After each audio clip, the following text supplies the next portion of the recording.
Hello and welcome to all our viewers in Nigeria and around the world to AM News on Global Television. I am Ramsey Enoch Agbo. Now to the news in details. A quick reminder that Global Television is on DSTV channel 365 and Star Times channel 276. The Department of State Service, DSS, has filed a 5-count charge against former presidential candidate Omoyele Sowore alongside social media platforms X Corp and Meta Incorporation over post critical of President Bola Tinubu. The suit was lodged at the Federal High Court in Abuja after Sowore allegedly refused to delete certain posts about the president. The charge were brought on behalf of the DSS and the federal government by MB Abubakar, Director of Public Prosecution at the Federal Ministry of Justice, alongside 4 other counsels to the DSS. President Bola Tinubu has ended his work vacation and will return to Abuja to resume official duties. Special Advisor to the President on Information and Strategy, Bayo Onanuga, disclosed this in a statement stating that the President had left Nigeria for France as part of his annual holiday, initially intending to split his time between France and the United Kingdom. A total of 444,505 Nigerians have registered online in the ongoing nationwide Continuous Voters Registration (CRV) in the last 4 weeks. The Commissioner's National Commission and Chairman of Information and Voters Education Committee, Sam Olumekun, disclosed this in a statement he issued in Abuja. Independent National Electoral Commission says the combined figures of the completed online pre-registration and the physical registration stood at 509,929 as at last Friday. Office of the Clerk to the National Assembly has distanced itself from reports suggesting it has the power to determine whether suspended Kogi Central lawmaker Senator Natasha Akpoti-Oduahen can resume legislative duties. In a statement issued in Abuja, the Director of Information, Mula B. Allah, who spoke on behalf of the Clerk's office, clarified that it merely functions as an administrative arm of the legislators and cannot review or overturn resolutions of the Senate.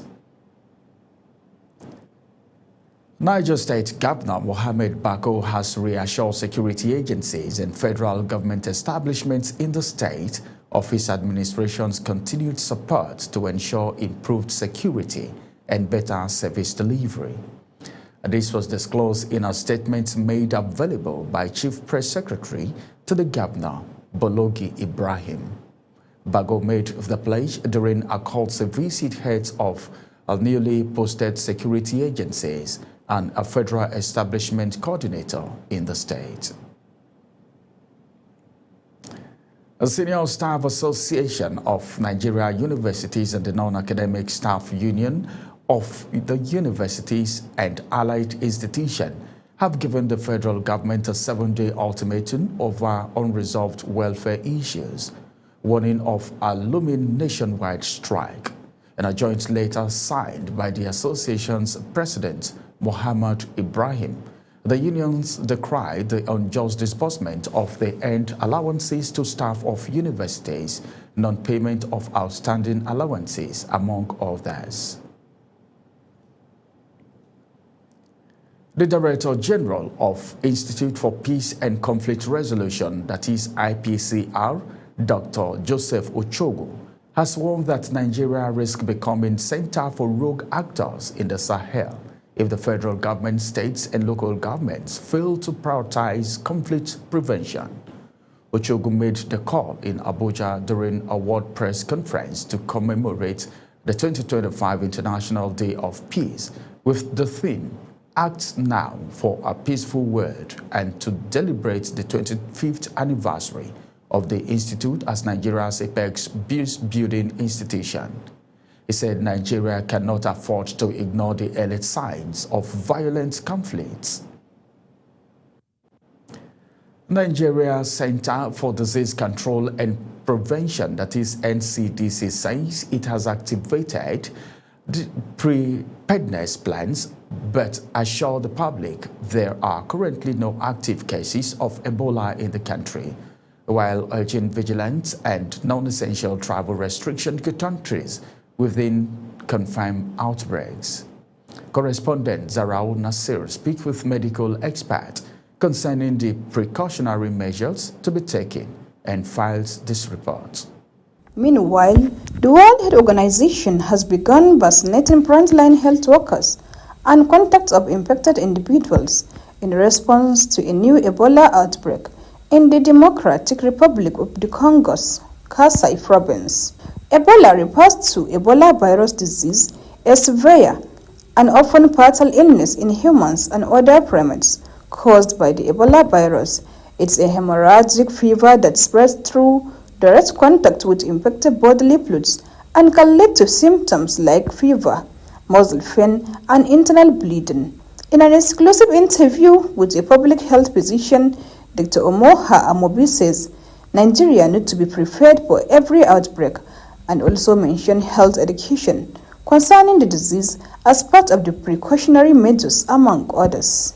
They are doing now health education, and that one is surveillance. And we should do that at the point of entry, border entry. Everybody coming from those risk countries, Sierra Leone, Liberia, Congo, should be checked at the border. Dr. Omoha Amobi also says Ebola vaccine is the way to go in every country, as the vaccine is the primary method of prevention. So the vaccine is the way forward, so that everybody will get vaccinated. It's a very deadly disease that they have a high mortality. In fact, it's something we should be concerned about. Other precautionary measure is also government policy. What do I mean by government policy? Government policy is training the healthcare providers, capacity building. When you train them, they'll be ready, they'll be equipped. We also go ahead and equip the hospital for response in pandemic. If you remember what happened in COVID shows that epidemic can overwhelm the country, no matter how sophisticated your healthcare facility is, it can overwhelm. So we need to be prepared for any outbreak. Ebola was first confirmed in Nigeria on July 23, 2014, when Patrick Sawyer, a Liberian traveler, arrived in Lagos and was later diagnosed with the virus, marking the first index case of the disease in the country. Zahra Nasr, reporting for Global TV News.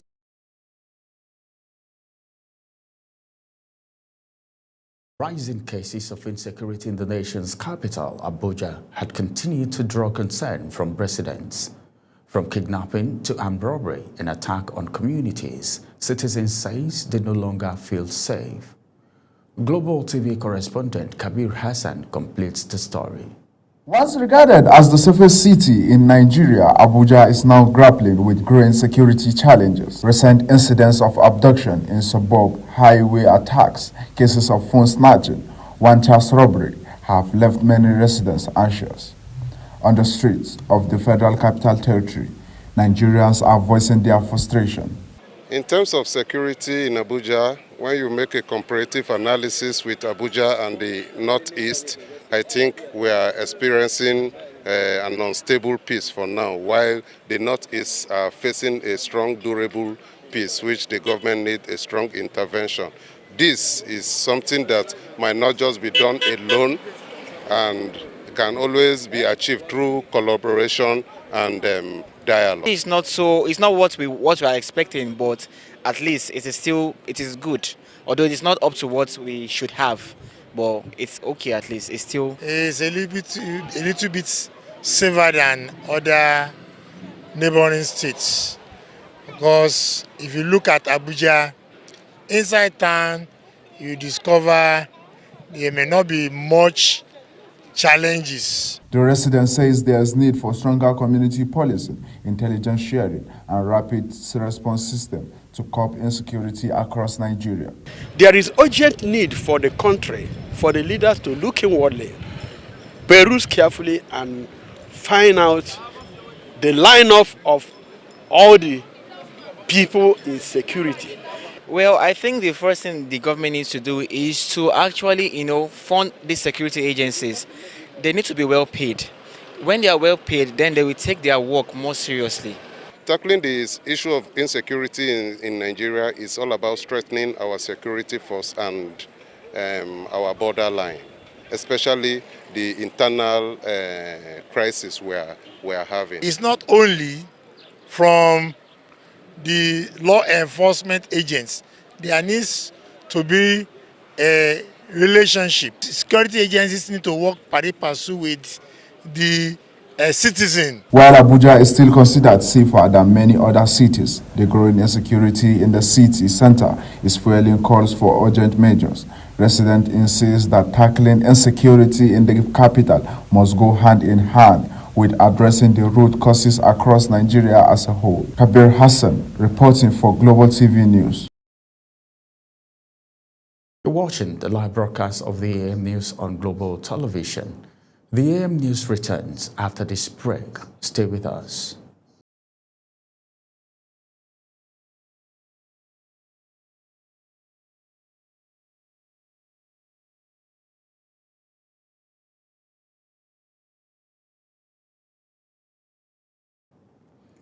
Welcome back from that break. Now let's take you to the world of business, where the federal government's decision to privatize 91 agencies across different sectors has sparked mixed reactions among Nigerians.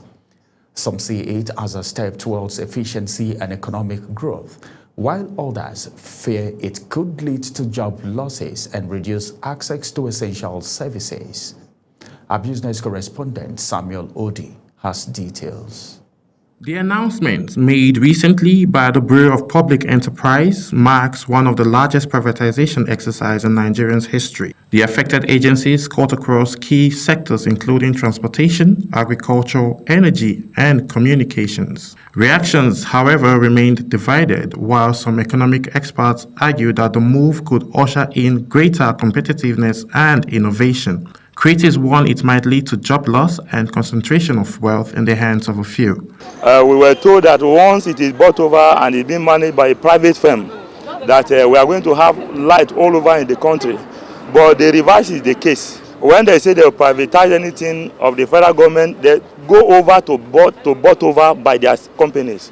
When you are in power and you decide to do something like that, it's a selfish ambition that it cannot be acceptable by ordinary. Some Nigerians maintain that privatization will also curb corruption and waste in the public corporations that have historically underperformed despite huge budgetary allocations, while some, on the other hand, has raised concerns about the structure of which the privatization is handled. If you look at the structure of NEPA, the people that are running the affairs, are they able to sustain it?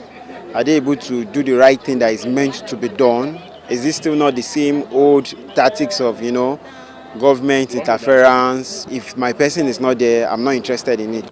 As the nation anticipates the impact of the bold reform, the debate over privatization continues between hopes of economic revitalization and fear of social displacement. Samuel Odi for Global Television News.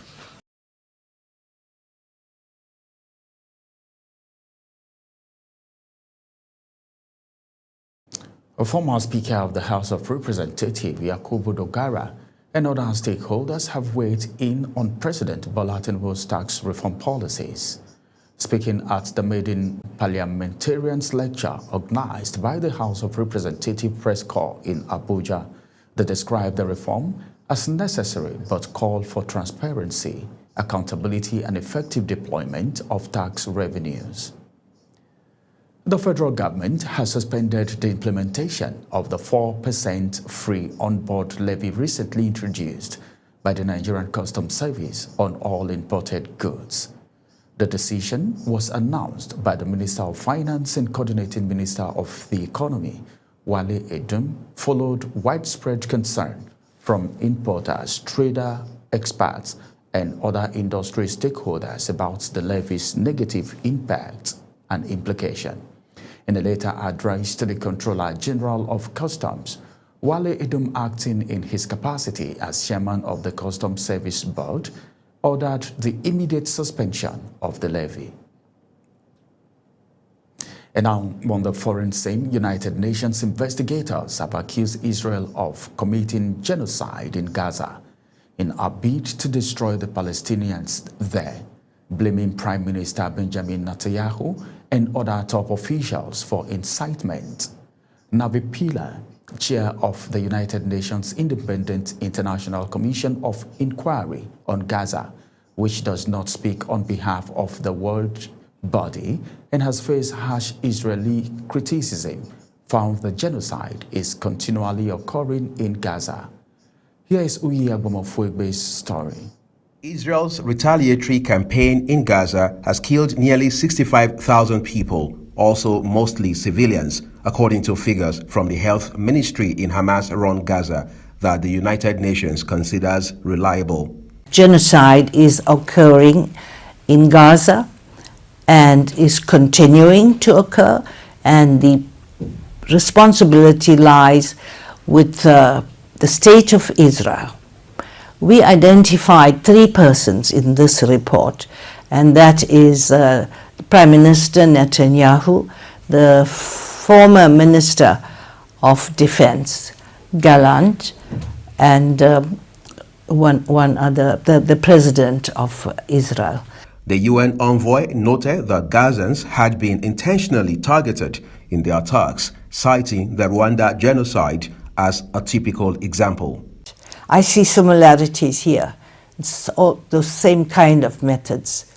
In any case, the Genocide Convention sets a standard on what they need for intent, to prove intent. Not only the intent to kill, which makes it murder, but the overall intent that that murder was committed with the intention of destroying a group, a named group in whole or in part. In the Rwanda situation, it was a Tutsi group that was targeted, and here we see from all the evidence, it's Palestinian group that is being targeted. The commission, tasked with investigating the rights situation in the Israeli-occupied Palestinian territories, published its latest reports nearly 2 years after the war erupted in Gaza following Hamas's October 7, 2023 attack inside Israel. A tally of official Israeli figures indicates that the attack resulted in the deaths of 1,219 people, most of them civilians. Uyi Agbomofuegbe, reporting for Global TV News. 2 Nigerians allegedly escaped from a prison in Nepal during recent anti-government protests have been arrested by operatives of the Sashara Sema Bal India's paramilitary force. Journalists have learned from a report by Press Trust of India that the suspects were apprehended on Saturday at Janaga in Bihar state while attempting to cross into the Asian country. The Nigerians were said to be among several foreign nationals and locals who fled detention facility in Nepal after violent demonstration rocked the Himalayan nation in recent weeks. And now to the world of sport. President Bola Ahmed Tinubu congratulates 2 distinguished Nigerians, Farouk Gumel and Toby Amusan, on their recent outstanding achievements. Gumel was appointed chairman of Botswana Sovereign Wealth Fund Limited, while Amusan won a silver medal in the women's 100-meter hurdles at the World Athletic Championships in Tokyo, Japan. President Tinubu described Gumel's appointment as a testament to his expertise, dedication, and the high regard in which Nigeria professionals are held internationally. The Nigerian Football Federation has announced ahead of the campaign at the 2025 FIFA Under-20 World Cup in Chile. The Flying Eagles will face host Chile and Australia in friendly matches.